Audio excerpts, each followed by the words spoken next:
तो good evening जी, बहुत बहुत स्वागत है आपका। हम बात करेंगे न्यूजीलैंड की प्रेस कॉन्फ्रेंस के बारे में, हम बात करेंगे न्यूजीलैंड की टीम की प्रैक्टिस के बारे में। ऑब्वियसली मैट हेनरी को लेकर के अपडेट आपको ज़रूर देंगे, और इसके साथ साथ क्या न्यूजीलैंड की टीम में कोई बदलाव हो सकता है। और उसके बाद न्यूजीलैंड की टीम यहाँ प्रैक्टिस खत्म करके स्टेडियम गई है, जहाँ पर सब पिच को बड़ी बारीकी से देख रहे हैं। पिच को कोई भी बारीकी से देखता है तो मुझे अहमदाबाद और पैट कमिंस याद आ जाते हैं। और अमूमन तौर पर ऐसा ही हुआ है। चैम्पियंस ट्रॉफी में भी हमने लीग स्टेज में पाकिस्तान को हराया, फाइनल में हार गए। ऑस्ट्रेलिया को लीग स्टेज में हराया, फाइनल में हार गए 2023 में।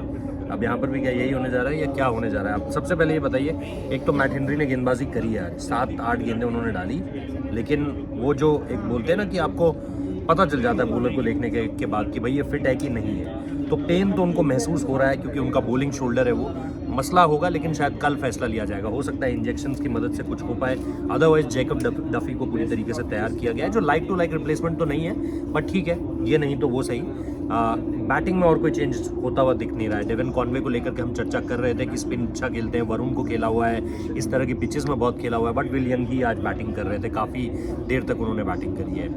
दूसरे एंड पे अगर आप देखोगे, जिस तरीके से मिच सैंटनर ने प्रेस कॉन्फ्रेंस में कहा, वरुण चक्रवर्ती का वो आर्म बॉल जो आता है 115 किलोमीटर प्रति घंटा, वो मैंने उनसे सवाल किया था कि क्या आपके जो वीडियो एनालिस्ट हैं उनको आपने एक्स्ट्रा काम पे लगा रखा है कि भाई थोड़ा सा निकालो इसकी फुटेज, पर फुटेज तो ही नहीं ना, 3 ही मैच खेला हुआ है बंदा, कहाँ से कितनी फुटेज निकाल लोगे? वो आईपीएल की फुटेज यूज़ करेंगे, वो आईपीएल की फुटेज का भी एक्सेस होता होगा उनको, मतलब जो मिलती होगी वीडियो एनालिस्ट से जो भी मिल रहा होगा, तो वो चीज़ है।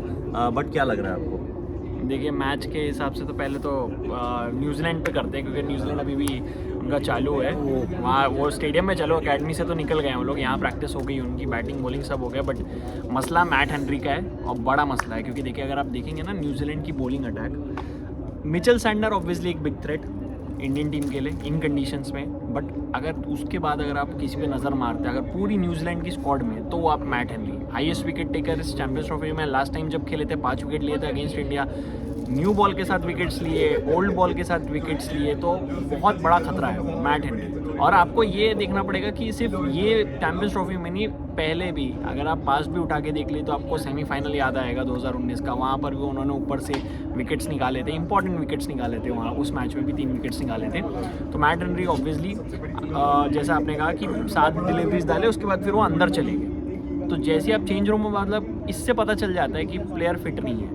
मतलब आप 7 डिलीवरी, मतलब 7 डिलीवरी, तो जब मोहम्मद शमी हमें फिट नहीं लग रहे थे, जब हम कह रहे थे यार पूरी तरीके से फिट नहीं है, उससे ज़्यादा तो मोहम्मद शमी डाल रहे थे, बल्कि मोहम्मद शमी के साथ इंजरी कंसर्न ज़्यादा रहा है उनका, अगर आप हिस्ट्री देखेंगे as compared to Matt Henry. तो मैट हेनरी का 7 डिलीवरी डाल के वो अंदर चले गए, फिर जैकब डफी ने बहुत लंबा स्पेल डाला, वो एक बैकअप ऑप्शन रेडी हो रहे हैं। बट आई स्टिल बिलीव कि न्यूजीलैंड ने अभी तक कॉल नहीं लिया है, और जैसे आपने कहा, हो सकता है वो लास्ट मिनट कॉल होगा, क्योंकि इसके बाद आपको ये भी देखना पड़ेगा कि आप, जैसे जसप्रीत बुमराह को हमने इसलिए बचाया क्योंकि हम नहीं चाहते थे कि अगर उनका बैक का मसला था, अगर यहाँ कुछ ऊपर नीचे हो जाता चैंपियंस ट्रॉफी में, तो उनको बैक सर्जरी होती और फिर 6 महीने तो एटलीस्ट वो बाहर बैठ जाते, यानी आपको इंग्लैंड टूर मिस करते देखते। यहाँ मैट हेनरी के साथ आप ये देखोगे कि मैं आगे उनको कितना क्रिकेट खेलना है, तो क्या आप वो रिस्क लेना चाहते हो उनके साथ? इतना बड़ा फाइनल है, क्योंकि लास्ट टाइम मैं कह रहा हूँ कि दुबई में ही एक फ़ाइनल उन्होंने हारा था 2021 में, वो T20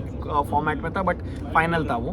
तो क्या आप अपने लीड अटैक के जो पेस अटैक के जो लीडर है उनको आप बैठाओगे, या फिर आप रिस्क लोगे? जैसे आपने कहा, जैसे मोहम्मद शमी ने 2023 का फाइनल इंजेक्शंस के साथ खेला था, क्या आप इंजेक्शन के साथ खिलाओ? क्योंकि इवन अगर वो 70-80% फिट है ना, तो उनके पास वो स्किल है कि वो बॉल को ऑफ द सीम मूव करा सकते हैं, और वो स्किल इनमें जितने भी हैं, जैकब डफी ऑब्वियसली वो भी मूव करा सकते हैं, बट जो कंट्रोल और जो एक वो एबिलिटी है to use different variations with, he can use the scramble, he can use the wobble as well, like he did against Shubman Gill. उन्होंने जिस तरीके से शुभमन गिल को आउट किया था लास्ट गेम में विद द वॉबल, तो वो चीज़ अगर शंका डाउट अगर कोई पैदा कर सकता है तो वो मैट हेनरी तो ऑब्वियसली मिस होंगे, बट जैकब डफी तैयार हो रहे हैं, नेथन स्मिथ भी एक ऑप्शन है, वो थोड़ा सा हो जाएगा कि इनका बैटिंग से थोड़ा बैटिंग भी डेप्थ, क्योंकि मैट हेनरी बैटिंग करते, डफी प्रॉपर 11 है, नंबर 11 है, तो वो बैटिंग कुछ नहीं कर सकते।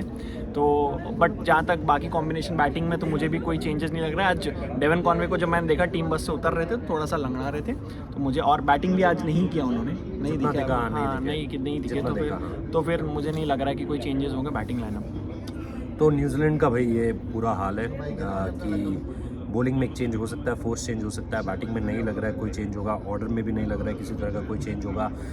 विकेट जैसा हमने आपको बताया इंडिया वर्सेस पाकिस्तान का विकेट है। कुछ बहुत ज़्यादा बदली नहीं होंगी चीज़ें, क्योंकि अगर आप देखोगे 2 ही हफ्ते का टाइम हुआ है, गर्मी आज पड़ी है, इससे पहले बहुत ज़्यादा तेज़ गर्मी नहीं थी यहाँ पे। सो आज भी कवर रखा गया है विकेट को। जब टीम इंडिया आई, पहले कुलदीप और रविंद्र जडेजा आए, फिर मौन्य मौकल आए, बाद में कैप्टन और कोच ने देखा, विराट कोहली थे डिस्कशन में शामिल, इन सब लोगों ने देखा। अदरवाइज़ उसके बाद अब न्यूजीलैंड की टीम भी देख रही है। सो विकेट वैसा ही होने वाला है जैसा हो रहा है यहाँ पे, थोड़ा सा बॉल होल्ड करेगा, नीचे रहेगा। बैटिंग के लिए आपको देखना पड़ेगा कि अंडर लाइट्स कितना ईजी हो रहा है, या क्या कई बार ऐसा भी होता है कि जैसे जैसे गेम आगे बढ़ रहा है, जैसे बांग्लादेश वाला मैच था, बैटिंग थोड़ा सा और दिक्कत में हो गई थी। लेकिन अगर आप ऑस्ट्रेलिया वाला गेम देखोगे तो आपको साफ तौर पर लग रहा था कि बैटिंग उतनी ज़्यादा मुश्किल नहीं है यहाँ पर अंडर लाइट्स करते हुए। तो अलग अलग विकेट्स हैं, अलग अलग विकेट्स का अलग अलग नेचर है, वो चीज़ आपको देखनी है। कल भी गर्मी है, थोड़ा सा क्लाउडी भी बताया गया है बीच बीच में, बट वो कल की बात कल ही करेंगे कि क्या मौसम देखने को मिलता है। सुबह से आपको कवरेज जो है वो मिलने लग जाएगी, 9-10 बजे से ही हम आपको अपडेट्स देने लगेंगे कि यहाँ पर क्या स्थिति है। ऑब्वियसली हाउसफुल ही हो रहा होगा शायद, क्योंकि इंडिया कल संडे भी है ना, कल संडे है, तो कल संडे भी है, तो लोग तैयारी कर रहे हैं फाइनल की। टिकट्स बहुत महंगी बिक रही है, टू बी रियली ऑनेस्ट, वो सारी चीज़ें हैं। बट जाते जाते इंडियन पॉइंट ऑफ व्यू में इंडिया कोई चेंज करेगा, या इंडिया क्रैक कर चुका है फॉर्मूला, यहाँ पे कैसे जीतना है, वही 4 spinners, Mohammed Shami into the scheme of things, Hardik Pandya, दूसरे आपके सीमर, इसके अलावा आपके रविंद्र जडेजा, अक्षर पटेल, कुलदीप यादव और वरुण चक्रवर्ती। और बैटिंग में कुछ बदलाव, कुछ लग रहा है इंडिया कुछ बदलेगा? नहीं, इंडिया कुछ नहीं बदलेगा। अभी आपने लास्ट संडे ही न्यूजीलैंड को खेला था और तब आपने पहली बार कोई चेंज किया था उस पूरे टूर्नामेंट में। उसके बाद आपने ऑस्ट्रेलिया खेला, वरुण चक्रवर्ती ले आए हर्षित राणा की जगह। हाँ वरुण, फिर वही सेम 11 आपने सेमीफाइनल, ठीक है वो तो टर्न अराउंड टाइम बहुत कम था, एक ही दिन का गैप था, उसके बाद आपको खेलना था सेमीफाइनल, अभी लंबा गैप था, तो भी मुझे नहीं लगता कुछ ज़्यादा चीज़ें बदलेगी। कंडीशंस क्योंकि ज़्यादा बदलेगी नहीं, जैसे शुभमन गिल ने भी आज प्रेस कॉन्फ्रेंस में ही बोला कि कंडीशंस, पिच का नेचर इतना नहीं बदलेगा, चाहे वेदर उस पर कोई इम्पैक्ट नहीं डालने वाला, चाहे वो क्लाउडी हो चाहे वो सनी हो, पिच का मिजाज उतना नहीं बदलने वाला, चाहे आप बैटिंग पहले करो या बाद में करो। उनका यही था कि पिच में ज़्यादा कुछ बदलाव नहीं होने वाला है, कितना भी लंबा गैप हो जाए। तो मुझे नहीं लगता इंडियन टीम में कोई चेंजेस हो रहे हैं। चलिए, दिस इज़ इट। मुझे भी नहीं लगता है कि इंडियन टीम में किसी तरह के कोई चेंजेस आपको देखने को मिलने वाले हैं। कुछ होगा तो अगेन गौतम गंभीर के साथ आप कुछ भी टू मच प्रेडिक्टेबल नहीं हो सकते कि भाई अब जब ऐसा लगता है कि नहीं यार अब यही होगा तो कुछ ना कुछ बदल कर ले आते हैं। और हो सकता है कल आपको क्या पता कुछ और एक अलग चीज़ देखने को मिल जाए।